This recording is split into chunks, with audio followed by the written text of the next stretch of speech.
خلي بالك علشان ده بيقرص. بجد يا ماما؟ يا حبيبتي بيقرص وممكن يعمل التهابات في الوش او الجسم. ابعدي عنه. حاضر يا ماما. شفت قنديل البحر يا دودو؟ شفته. ده شكله غريب قوي. انا هلعب معاه. لا ماما قالت انه بيقرص، ابعد عنه. والله طيب حاضر، مش ههرب منه.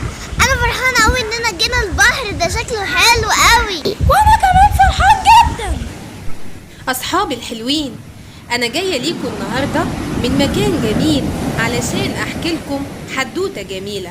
الحدوتة اسمها نجمة البحر الشقية. نجمة البحر كانت شقية، بتحب تلعب جوه المية وتلعب كمان فوق المية، ولما تطلع بتبص على الشط بعيد وتشوف أطفال صغيرين بيلعبوا وكمان ناس كتير بيلعبوا على الشط.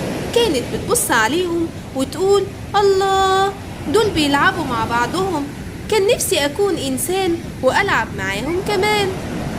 بس ترجع تاني وتقول لا، أنا نجمة بحر ومش هينفع أكون إنسان، وتبص عليهم وتقول يا ريتني كنت إنسان، يا ريتني كنت إنسان. وتنزل جوه المية وتسأل ماما، يا ماما يا ماما، هو أنا ليه مش إنسان؟ ماما تقول لها يا نجمة البحر الشقية، انت يا حبيبتي نجمة بحر، وربنا خلق كل الكائنات ليهم طبيعة معينة. البشر ليهم طبيعة معينة، ونجمة البحر ليها طبيعة معينة ومكانها هو المية. نجمة البحر قالت لا، أنا عاوزة أكون إنسان وألعب فوق الشط ويبقى عندي أصحاب كتير. ماما قالت لها يا حبيبتي احمدي ربنا، انتي نجمة جميلة وبتلعبي جوه المية، والإنسان ما يعرفش ينزل جوه المية زيك كده. قالت لها طيب يا ماما. بس نجمة البحر برضو ما اقتنعتش بكلام ماما، وقعدت تفكر وتفكر ازاي تكون إنسان أو تطلع على الشط وسط الإنسان. قعدت تقول يا ترى مين يساعدني، يا ترى مين يساعدني. عمو الأخطبوط الطيب. راحت عند الأخطبوط الطيب وخبطت على بابه وطلبت منه إن هو يساعدها. عمو الأخطبوط قال لها عاوزة إيه يا نجمة البحر الشقية؟ قالت له يا عمو أنت عندك إيدين كتير، أنا عاوزاك تساعدني وترميني من البحر على الشط رمية قوية. قال لها ليه يا نجمة البحر؟ قالت له هلعب شوية على الشط وأرجع تاني المية. قال لها طيب أنا هساعدك. وفعلا طلع عمو الأخطبوط فوق المية وأخد نجمة البحر الشقية وحدفها على الشط حدفة قوية، وفرحت قوي نجمة البحر الشقية. ولما وصلت على الشط كان في أولاد بيلعبوا، أخدها ولد وقعد يحدفها شمال ويمين ويخبط فيها في الأرض، وهي تقول لا مش عايزة حد يحدفني، مش عايزة حد يحدفني. وبعدين لما حدفها ورماها بعيد سابها ومشي.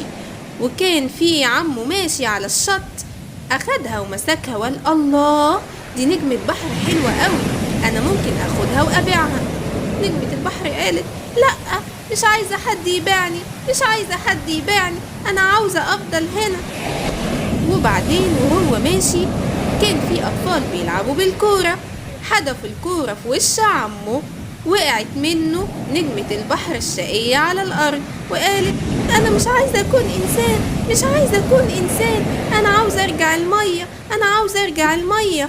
وفعلا قعدت تزحف وتزحف وتزحف على الشط لغاية لما قربت على المية.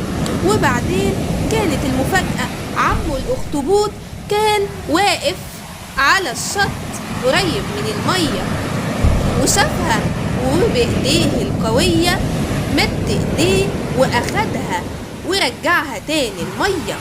وبعدين نزلت نجمة البحر الشقية جوه المية، وعمو الأخطبوط قال لها انت كنت بتعملي ايه على الشط يا نجمة؟